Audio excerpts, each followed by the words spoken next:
에베소서 1장 8절 말씀부터 봅니다. 에베소서 1장 8절입니다. 이는 그가 모든 지혜와 총명으로 우리에게 넘치게 하사 그 뜻의 비밀을 우리에게 알리셨으니 곧 그 기쁘심을 따라 그리스도 안에서 때가 찬 경륜을 위하여 예정하신 것이니 하늘에 있는 것이나 땅에 있는 것이 다 그리스도 안에서 통일되게 하려 하심이라. 오늘 우리가 생각할 말씀은 10절에 있는 하늘에 있는 것이나 땅에 있는 것이 다 그리스도 안에서 통일되게 하려 하심이라 하는 말씀입니다. 에베소서에 기록되어 있는 구원에 관한 내용은 로마서보다 훨씬 스케일이 크고 차원이 다릅니다. 로마서에서 다루는 구원이 우리 개인의 구원에 관한 실제적이고 또 거기에 필요한 모든 교리적 측면을 다 다루고 있는 것이 사실이지만 에베소에서는 그거를 하나님적 시각에서, 천상적 시각에서, 그리고 전우주적 관점에서 다룹니다. 우리 개인의 구원 문제보다 크고 궁극적이며 전우주적인 것입니다. 그래서 우리는 그것이, 이 구원이 예수님께서 우리 불쌍한 인간들만을 구원하러 오신 것이 아니라 전우주를, 하늘에 있는 것이나 땅에 있는 것이 다 그리스도 안에서 통일되게 하시려는 하나님의 구원 계획의 전 영역을 이 구절에서 만나게 되는 것입니다. 그래서 이 말씀을 이해하기 위해서 우리는 이 말씀을 이해하는 데 필요한 모든 단어들을 먼저 차근차근 살펴볼 필요가 있습니다. 우선 그 구절에 이 말씀을 뭐라고 설명을 하고 있느냐 하면, 그 뜻의 비밀을 우리에게 알리셨으니 곧 그 기쁘심을 따라 그리스도 안에서 때가 찬 경륜을 위하여 예정하신 것이라 그럽니다. 그래서 경륜이라는 단어를 먼저 이해할 필요가 있습니다. 경륜이란 말을 여러분이 영어 성경으로 보시면 dispensation이라는 말로 되어 있습니다. 이 dispensation이라는 말, 경륜이라는 말은 그래서 침례교 계통의 한 분파인 세대주의자들이라는 분파를 만들었습니다. 세대주의자들, 영어로는 dispensationalist라 합니다. 바로 이 경륜이라는 말, dispensation이라는 말로 그들의 교리의 근간을 삼았기 때문입니다. 하나님께서 일하시는 방법이 시대마다 다르다, 세대마다 다르다. 그래서 세대주의자들 그럽니다. 여기에 유명한 사람이, 여러분 그런 성경을 본 적이 있을 겁니다. 스코필드 박사입니다. 스코필드 바이블 이런 거 보신 적 있습니까? 영어 성경에는 그런 이름 붙은 게 많습니다. 톰슨 바이블, 무슨 오픈 바이블 해갖고 이 이름 붙은 게 많은데, 스코필드 바이블이 유명한 세대주의자가 해석을 달아놓은 성경입니다. 그러니까 성경 본문이 다른 것이 아니라 그 해석을 옆에 이렇게 붙여놨는데, 세대주의자이기 때문에 세대주의적 해석을 하고 있습니다. 세대주의자에 대해서 길게 설명할 틈은 없습니다. 쉽게 얘기해서 세대주의자들의 얘기는 하나님께서 여러 번 구원과 이 역사를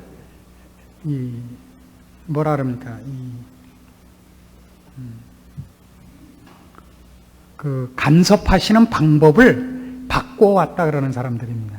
하나님이 구원과 역사를 간섭하시는 방법을 바꿔왔다. 그때는 이런 방법으로, 그 다음엔 또 다른 방법으로, 조금씩 나은 방법으로, 그러니까 썼던 방법들이 부족한 것이 있고 미비한 점이 있어서 또 다른 방법으로 이렇게 바꿔왔다고 하는 사람들입니다. 에베소서 3장에 가시면 이 경륜이란 말이 이렇게도 나옵니다. 3장 2절. 너희를 위하여 내게 주신 하나님의 그 은혜의 경륜을 너희가 들었을 터이라. 여기도 경륜이란 말이 나오고요. 9절. 영원부터 만물을 창조하신 하나님 속에 감추었던 비밀의 경륜이 어떤 것을 드러내게 하려 하심이라. 여기도 경륜이 나옵니다. 경륜이란 말이 뭡니까? 우리 일반적으로 경륜이란 말을 요새 잘 안 쓰죠. 여러분들은 어떻게 이해하고 있습니까? 여러분들의 지금의 현실적인 삶 속에서 경륜이라는 말. 경륜, 그러면 포부하고는 조금 다릅니다. 경륜이라 그러면 이런 겁니다. 무슨 도요토미 히데요시라든가 도쿠가와 이에야스 같은 사람들의 그 포부는 포부죠. 큰 포부를 어떻게 운영하는가, 그걸 이루어내기 위해서 어떻게 그가 책략을 쓰고 지모와 슬기와 용기와 이런 것을 해갖고 그걸 실제로 이루어내는가, 일종의 방법, 계획을 시행하는 능력, 이런 걸 경륜이라 그러니까 계획도 거기에 포함이 되고 그것을 시행하는 힘도 포함되는 겁니다. 그것을 이루어내는 어떤 의지력도 포함된 그런 말을 경륜이라 그러죠. 그러나 고린도전서 9장에 가시면 이게 전혀 다른 뜻으로도 쓰입니다. 고린도전서 9장 17절입니다. 16절부터 보죠. 이해하기 좋게. 고린도전서 9장 16절. 내가 복음을 전할지라도 자랑할 것이 없음은 내가 부득불 할 일임이라. 만일 복음을 전하지 아니하면 내게 화가 있을 것이미로다. 내가 내 임의로 이것을 행하면 상을 얻으려니와 임의로 아니한다 할지라도 나는 직분을 맡았노라. 여기 경륜이란 말이 있습니다. 여기 직분을 맡았노라 하는 직분이 경륜이라는 말과 똑같은 단어입니다. 그러니까 헬라어 원어에 이게 똑같은 말로 되어 있어요. 근데 왜 아까 에베소서에서는 전부 3번에 걸쳐서 경륜이라고 나오고 여기는 직분이라 그랬을까요? 우리는 이렇게 이해를 합니다. 그것을 계획하고 그 일을 시행하시는 최종 결제자, 주인 입장에서 이런 일을 표현할 때는 경륜이라 그러고, 그 계획과 시행에 쓰임받는 쫄병에 쓰여질 때는 직분이라 그러는 것 같습니다.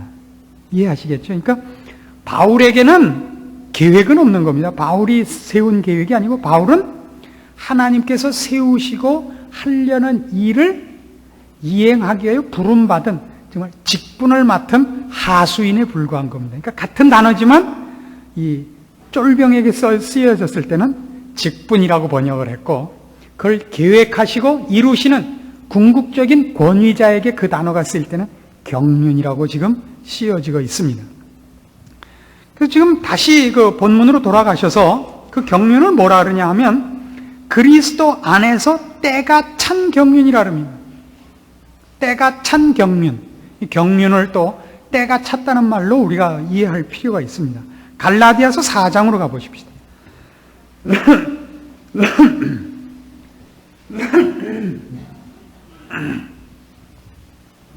갈라디아서 4장 4절입니다. 때가 참에 하나님이 그 아들을 보내사 여자에게서 나게 하시고 율법 아래 나게 하신 것은 율법 아래 있는 자들을 속량하시고 우리로 아들의 명분을 얻게 하려 하심이라. 여기 때가 참에라는 말이 있죠.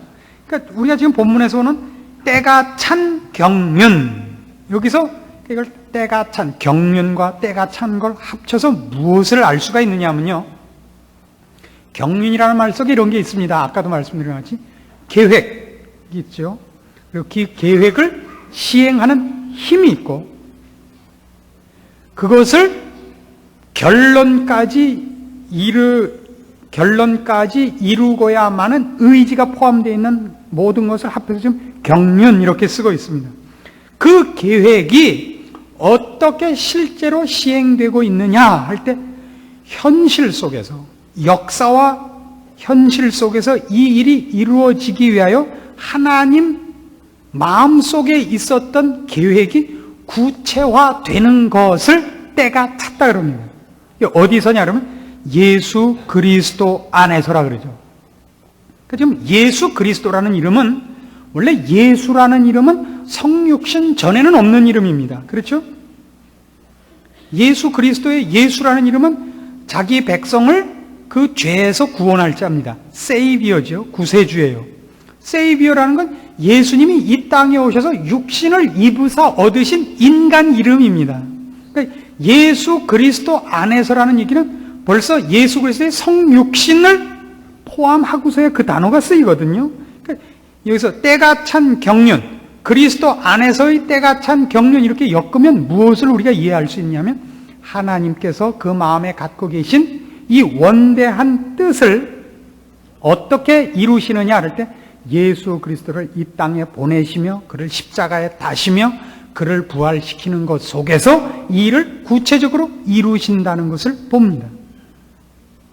그리고 그 일이 하나님께서 그 마음에 가지셨던 모든 계획과 목적들이 예수 그리스도로 말미암아 구체화되며 예수 그리스도께서 그 일을 이루시는 시행자로서 자격을 갖고 있는 것을 보게 됩니다. 우리는 이걸 무조건 물론 다 이해를 합니다. 예수님이 오시지 않았으면 우리가 구원을 얻지도 못했을 것이고 예수 그리스도께서 십자가를 지시지 않았더라면 우리의 운명은 별 볼 일이 없었다는 것을 우리 모두가 압니다. 그러나 지금 이 얘기를 굳이 강조하는 것은 때가 찼다든가 경륜이라는 단어를 굳이 앞서서 설명을 해서 이 설명을 하려는 것은 그 스케일이 인간의 구원만에 관한 것이 아니라 지금 때가 찼다든가 경륜이라는 말 속에는 우리가 보통 우리의 구원만을 놓고 우리의 구원이라는 차원만으로 좁혀놓고 얘기할 때는 안 썼던 단어들이 쓰이고 있다는 것을 구별해서 이 부분에 대해 주의를 집중해야 되는 겁니다. 우리가 우리의 구원만을 다룰 때는 때가 찼다든가 경륜이라는 말을 쓰기보다는 주로 어떤 단어를 즐겨 사용했냐면 하나님께서 우리를 사랑하셨다, 우리를 불쌍히 여기셨다라는 쪽을 훨씬 많이 동원하지 않습니까? 우리의 구원만을 논하자면 그때는 분명히 사랑이 가장 많이 동원이 됩니다. 그 설명을 위해서. 그러나 지금 동원되는 것은 예수 그리스도를 설명하고 예수 그리스도로 말미암아 구체화되고 시행되고 완성되는 하나님의 뜻은 무슨 때가 찼다든가 경륜이라는 단어를 사용함으로써 우리한테 무슨 암시를 주느냐 하면 이 구속 사역이 하나님께서 계획하시고 이루시려는 일이 인간만의 문제를 벗어난 훨씬 큰 스케일의 문제다 하는 것을 이미 암시하고 있다 이겁니다. 이것이 우리에게 매우 중요합니다. 이걸 좀 더 이제 우리가 10절로 들어가면서 우리가 오늘 중점적으로 다뤄야 하는 본문과 연결을 합시다. 하늘에 있는 것이나 땅에 있는 것이 다 그리스도 안에서 통일되게 하려는 뜻 때문에 그렇습니다. 그러니까 말하자면 우리 인간의 구원만이 아니고 하늘에 있는 것이나 땅에 있는 것 모두가 그리스도 안에서 통일되게 하시려는 뜻이 하나님께서 가지신 뜻이요, 이루시고 계시는 것이요, 궁극적으로 그 일을 이루시고야 말 것이요, 그 속에 사실은 인간의 구원도 포함되어 있는 것입니다. 물론 인간의 구원이라는 것이 이 일의 가장 중요한 부분이요, 그것이 제일 제일 중요하고 그것이 정점이고 주인공이죠. 나머지가 그 엑스트라들이지만 그러나 어쨌든 우리만은 아니다 이겁니다. 전체입니다. 그리고 그것을 아느냐 모르느냐에 따라서 신앙생활에서는 많은 차이가 있습니다. 이걸 우리가 좀 더 좋게 이해하기 위해서 이런 단어들을 살펴봅시다. 우리말 성경에도 빠져 있고 아마 영어 성경에도 이것이 빠져 있는 것으로 알고 있습니다만은 하늘에 있는 것이나 땅에 있는 것이 다 그리스도 안에서 통일되게 하려 하심이라에 단어가 하나 빠져 있습니다. 원래는 원문은 이렇게 되어 있습니다. 하늘에 있는 것이나 땅에 있는 것이 다 그리스도 안에서 다시라는 말이 거기 들어 있습니다. 다시 통일되게 하려 하심이라. 거기 다시가 있는 것과 없는 것은 훨씬 다르죠. 본문을 보는 것이. 거기 다시가 없을 때는 그 전이 처음부터 이때까지 쭉 혼동 상태고 이제 예수 그리스도로 말미암아 첫 통일을 이루려고 하는 것인지도 모릅니다. 그러나 거기 다시가 있으면 뭐가 되냐면 원래 그 전에 통일이 있었고 그 다음에 혼동이 왔고 이제 다시 통일한다는 회복이라는 일이 됩니다. 그렇죠? 전혀 달라지죠. 하늘에 있는 것이나 땅에 있는 것이 다 그리스도 안에서 다시 통일되게 하려 하심입니다. 이것이 하나님께서 가지신 그리스도 안에서 계획하시고 그리스도 안에서 시행하시고 그리스도 안에서 완성하실 일입니다. 골로새서 1장에 가면 이렇게 잘 설명하고 있습니다. 이 부분을 골로새서 1장 15절입니다.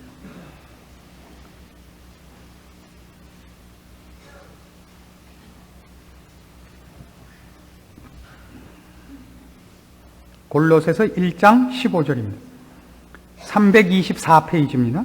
그는 보이지 아니하시는 하나님의 형상이요 모든 창조물보다 먼저 나신 자니 만물이 그에게 창조되되 하늘과 땅에서 보이는 것들과 보이지 않는 것들과 혹은 보좌들이나 주관들이나 정사들이나 권세들이나 만물이 다 그로 말미암고 그를 위하여 창조되었고 또한 그가 만물보다 먼저 계시고 만물이 그 안에 함께 섰느니라.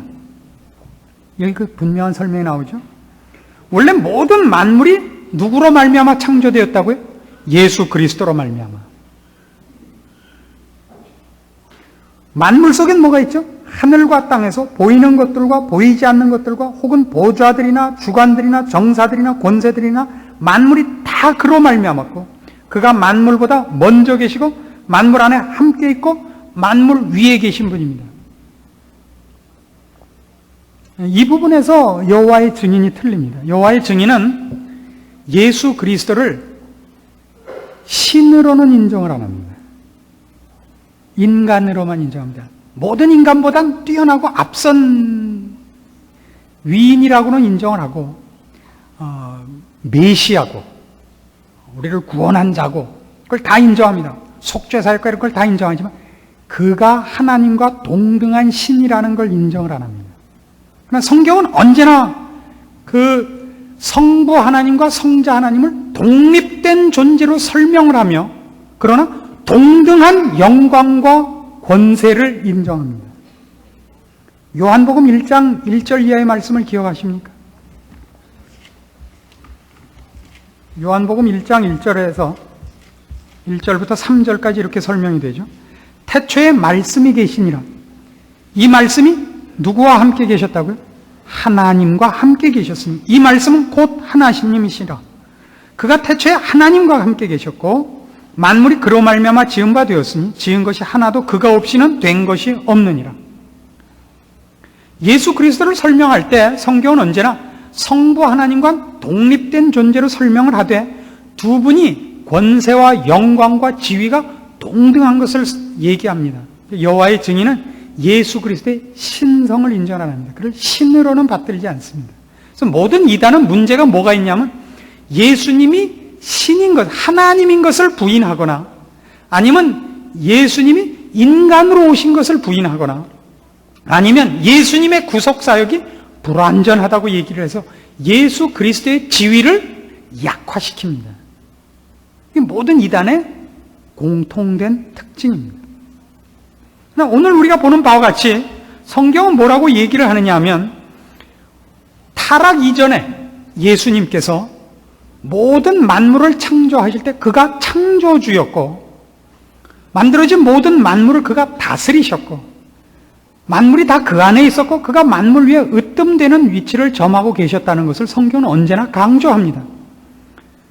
그러나 우리가 알다시피 그 모든 피조물은 타락했죠. 무엇부터 타락했죠? 천사들로부터 타락이 있었습니다. 우리가 아는 마귀들은 타락한 천사들입니다. 아까 우리가 골로새서 1장에서 본 바와 같이 정사, 주관자, 보좌 이런 설명들은 다 그 천사적 권세자들을 얘기합니다. 보이지 않죠. 영적인 존재들이죠. 하늘에 있는 정사들이죠. 저들뿐만 아니라 보이는 모든 것까지 하늘에 있는 것이나 땅에 있는 모든 것이 재통일되게 하려고 하십니다. 그러니까 그 전에 통일이 한 번 있었죠. 타락 이전에. 근데 이제 타락이 있었습니다. 그래서 천사들 중에서도 타락한 자들이 생겼고 그리고 그다음에 누가 타락했죠? 인간이 타락했습니다. 인간이 타락하고 그다음에 뭐까지 그다음에 망가졌느냐 하면 무생물은 스스로 타락할 수가 없으니까 자연계는 혼자서 타락을 한 것이 아니라 인간이 타락을 하자 하나님께서 자연을 저주해 버리셨죠. 땅도 저주를 받아서 땅이 인간의 항거를 합니다. 죽음이 이 땅에 들어오고 원래는 없었던 것인데 죄의 값으로 죽음이 이 땅에 들어오고 피 흘리는 일이 자연계에 들어왔습니다. 그래서 이 모든 것이 회복될 것을 얘기하고 있는 것입니다. 하늘에 있는 것이나 땅에 있는 것이 다 그리스도 안에서 다시 통일되게 하려 하심입니다. 이것이 하나님께서 갖고 계시는 경륜이고 그리스도 안에서 이미 시작하셨고 지금 시행하고 계시고 결국 완성하실 일들입니다. 하나님께서 구속 사역이라는 것을 이렇게 예수 그리스도 안에서 모든 것을 다시 통일하시는 이런 계획과 그 일을 완성시키는 목표를 갖고 계시다는 것을 성경 어디에서나 얘기합니다. 베드로 후서 3장으로 가보십시오. 386페이지입니다.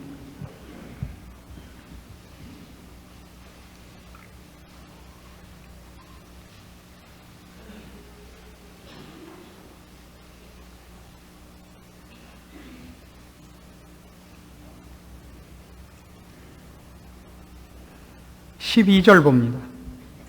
베드로 후서 3장 12절.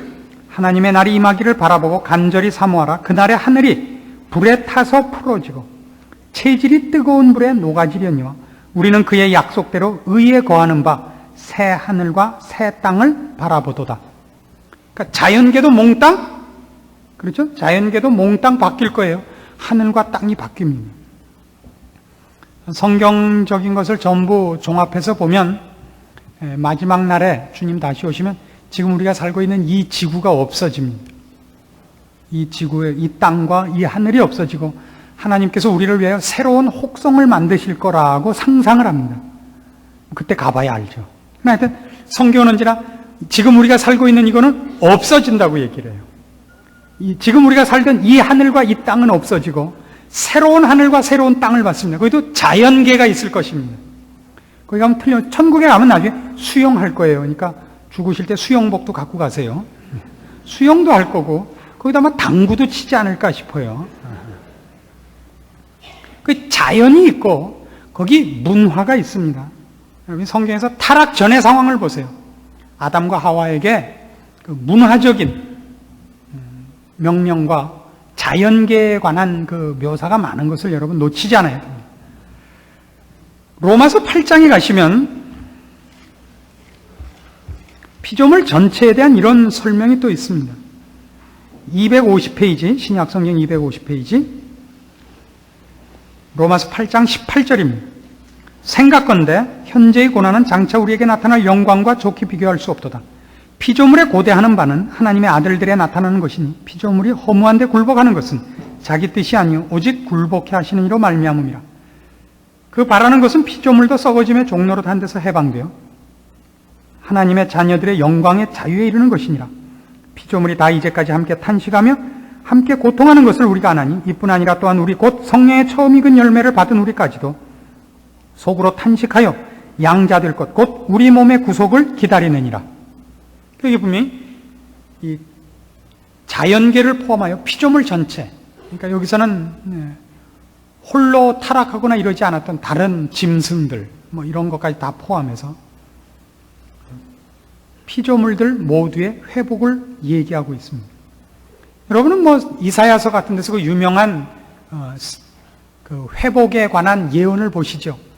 어린아이가 독사이굴에 손을 넣고 사자가 어린 양과 함께 눕고 소와 함께 풀을 뜯고 하는 그 화목한 영원한 나라의 모습들을 여러분 얼마든지 예언으로 보셨을 겁니다. 이 모든 것이 지금 오늘 우리가 본 바와 같이 에베소서 1장에 있는 이 말씀의 실제적인 완성을 예언하고 있는 겁니다. 뭐죠? 하늘에 있는 것이나 땅에 있는 것이 다 그리스도 안에서 다시 통일되게 하려는 하나님의 뜻, 하나님의 궁극적인 목표의 완성인 것입니다. 이 통일된다는 말도 원칙적인 그 원어를 직역하자면 거느린다는 뜻입니다. 그러니까 하늘에 있는 것이나 땅에 있는 것이 다 그리스도 안에서 다시 거느려지게 하려 하심이라. 이것이 직역한 표현입니다.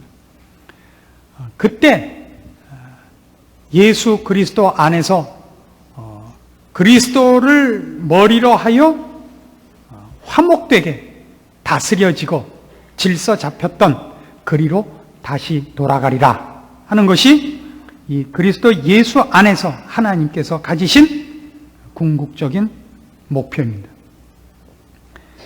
우리는 이상의 일들이 결국은 이루어지고야 만다는 것을 믿는 것이 기독교 신앙의 가장 핵심되는 것들입니다. 이것이 성경이 이렇게 할 것이다라는 얘기만 있지 그 과정이 어떨 것이다라는 데 대해서는 설명이 없다는 것을 늘 조심해야 된다, 이것 때문에 그렇습니다. 예를 들면 이 성경이 약속한 이걸 이루기 위해서 여러분이 정치가가 되거나 혁명가가 되지 말아달라 이겁니다.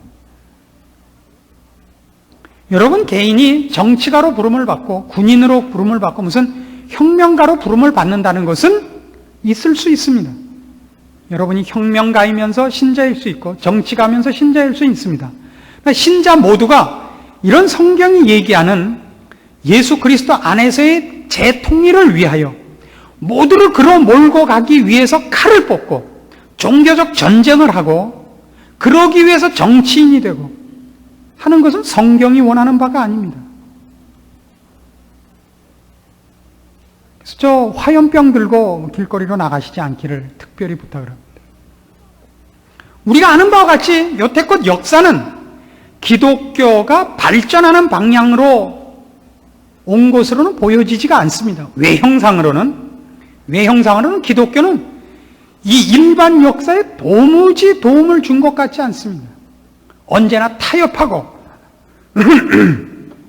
자기 먹고 살기 바쁜 교회들만 있었지, 교회가 무슨 국가의 무슨 평안과 무슨 평화와 번영과 민주화 이런 것을 위해서 쓸모있는 일을 한 적이 거의 없습니다. 교회는 정치나 역사적 어떤 한 상황에서 일어나는 어떤 일에 교회가 별 특별한 구실을 하지 못했습니다. 교회는 밤낮 뭐만 했냐 하면 밤낮 기도만 하고 밤낮 설교만 하고 말았습니다. 그래서 세상이 움직이는 걸 보고 세상이 움직이는 것들의 가장 중요한 요소가 되는 것들을 기독교적 열심을 가진 자가 소유하려고 하는 것은 신앙과 절대 부합하지 않는다는 걸 알자 이겁니다. 결국 하나님께서는 그리스도 예수 안에서 이 일을 이루실 겁니다. 다시 한번 강조하지만 그리스도 예수 안에서 이룰 겁니다. 이걸 이루기 위해서 하나님이 히틀러를 동원하지도 나폴레옹을 동원하지도 않았고 링컨이나 루즈벨트를 동원하지도 않았으며 간디를 동원하지 않습니다. 언제나 이 일은 예수 그리스도 안에서 예수 그리스도가 언제나 그 일의 유일한 안내자가 되어서 이루어지도록 하십니다. 십자가의 방법이요, 죽고 망하는 방법입니다. 역사의 표면에 현실적인 해결의 실마리가 보이는 식으로는 언제나 두드러지지 않고 그것과는 전혀 무관해 보이고 도움을 주지 못하는 방법 같은 것으로 하나님께서 계획하시고 이루시려고 하는 일들은 진행되며 틀림없이 되고야 말 것입니다. 우린 우리에게 준 일들, 성경식으로 얘기해서 적은 일에 충성하는 것 외에 더 큰 일도 없고 그것보다 더 심각한 일도 없습니다. 여러분은 어떤 집의 부인이시고 혹은 가장이시고 애 아버지고 어머니고 회사원이고 그렇죠. 그걸 충실히 성실히 그것이 가장 중요한 일인 것 같이 해 주십시오. 정치는 하지 말고 데모도 하지 말라가 아니라 정치인으로 부름을 받았거든 정치인이 되십시오. 그러나 신자란 모두 이 일을 위하여 사회적인 어떤 필요한 영향력을 소유해야 되고 그 영향력에 영향을 미쳐야 된다고 생각하는 것은 하나님의 방법과는 무관하다 이겁니다. 하나님은 전혀 그것으로는 그 일이 이루어질 것 같지 않은 방법과 조건과 원인들을 가지고 상상치 않았던 결과들을 만들어내십니다. 마찬가지로 종말론에 대해서도 여러분은 하나님께서 결국 이 약속하신 것을 다 이루시고 우리를 사랑하시고 우리를 불쌍히 여기신 것도 다 이루실 것이라는 걸 아는 것으로 종말론은 족합니다. 언제 오시는지는 왜 알려고 그래요? 한 달 있다 오면 그때까지 빚 안 갚고 있으려고 그러는 거죠. 어떻게 오시는지 언제 오시는지를 알려는 이유가 여러분의 신앙을 부채질하기 위해서 있습니까? 아니지요. 언제 오시느냐가 여러분의 신앙에 도무지 도움을 주거나 방해가 되지 않습니다. 그렇죠? 신앙이란 결국 주께서 언제 오시느냐와 상관이 없습니다. 오신다는 것만은 확실합니다. 그래서 성경 그 얘기 외에는 안 합니다. 그때까지 뭘 하고 있어야 되느냐는 맡은 일에 충성하는 것 외에 아무것도 없습니다. 내일 오실 거면 오늘 밤 새워서 기도하고 성경 보고 있으려고 그러는 거죠. 10년 있다 오시면 내내 놀고 있을 거고요. 그건 성경이 요구하는 주께서 의도하시는 신자의 모습이 아닙니다. 우리는 하나님께서 그리스도 안에서 하늘에 있는 것이나 땅에 있는 것이나 다 재통일시킬 것을 믿습니다. 우리만이 아니라 모든 역사와 온 우주적인 모든 존재를 말입니다. 그리스도 안에서. 우리가 보면 세상이 이렇게 악하고 그 악한 세력이 엄청나고 어디서부터 어떻게 손을 대야 좋을지 모르겠고 세월이 흐를수록 점점 더 악랄해지기만 하는 것으로 보아 희망이 없어져 보이는데도 불구하고 하나님께서는 그리스도 안에서 이 모든 것을 재통일하신다고 분명하게 약속하고 있습니다. 우린 주께서 죽은 나사로를 살리신 것을 믿으며 하나님 아버지께서 우리를 구원하시기 위하여 예수 그리스도를 보내사 십자가에 못 박으시는 것을 우리는 믿습니다. 이 세상이 주님의 심판 아래 끝장이 날 것을 믿으며 주를 찾고 믿고 의지하는 모든 신자들이 하나도 실패함이 없이 영원한 나라에서 기쁨과 영광 속에 주를 만날 것을 믿습니다. 그렇죠? 그것이 우리의 믿음입니다. 우리를 흔들 수 있는 것이 이제 없어야 됩니다. 호기심이나 세상의 권세나 쾌락이나 어느 것도 우리가 가진 이 궁극적인 결론, 하나님의 계획과 뜻을 변경시킬 수 없다는 것을 알므로 우리가 걸어가는 길을 방해할 수 없습니다. 우리는 그 목표를 향하여 앞으로 10년을 살게 하면 10년 동안 그 길로 갈 것이고 1년을 살게 하면 1년을 그 길로 걸어갈 것이고 하나님께서 나에게 열을 맡기셨으면 열을 갖고 갈 것이요 100을 맡겼으면 100을 막 짊어지고 갈 것입니다. 그 외에 우리는 다른 어떤 경쟁도 더 이상 알 것도 필요 없습니다. 그래서 오늘 이 본문을 통하여 우리 모든 신자들이 기억하고 동요하지 말아야 할 신자의 핵심되는 신앙입니다. 기도하십시다. 하나님 아버지의 은혜를 감사합니다. 우리의 이 모자라고 불충하고 더러운 우리와 세상이 깨끗해지고 완성되어 주님 안에서 새로운 모습으로 부활할 것을 감사합니다. 우리가 오늘 이 세상을 보거나 우리 자신을 볼 때 그 약속들이 어떻게 이루어질 것인가 불가능하게 보이지만 우리 하나님의 능력과 약속을 믿기에 이 모든 것이 마침내 이루어질 것을 믿습니다. 그러므로 우리에게 이제 남은 것은 이 믿음으로 우리의 남은 여생을 충성되이 사는 성실과 충성심과 믿음과 인내뿐입니다. 세상이 큰 소리치고 우리를 위협할 때 바로 이 믿음을 꺼내서 대항하게 하시옵소서. 나를 삼키려면 삼켜라. 나를 찢으려면 찢어라. 하나님의 뜻은 이루어지고야 말 것이다. 이것이 우리의 유일한 답이 되게 하시고 우리의 힘이요, 소망이요, 자랑이요, 지혜가 되게 하시옵소서. 아무도 우리를 흔들지 못하게 하고 우리의 나가는 길에 오직 주를 나타내는 일과 주를 향하여 전진하는 믿음의 승리만이 높이 드러나는 저희 모든 성도들 되게 하시옵소서. 예수님의 이름으로 기도합니다. 아멘.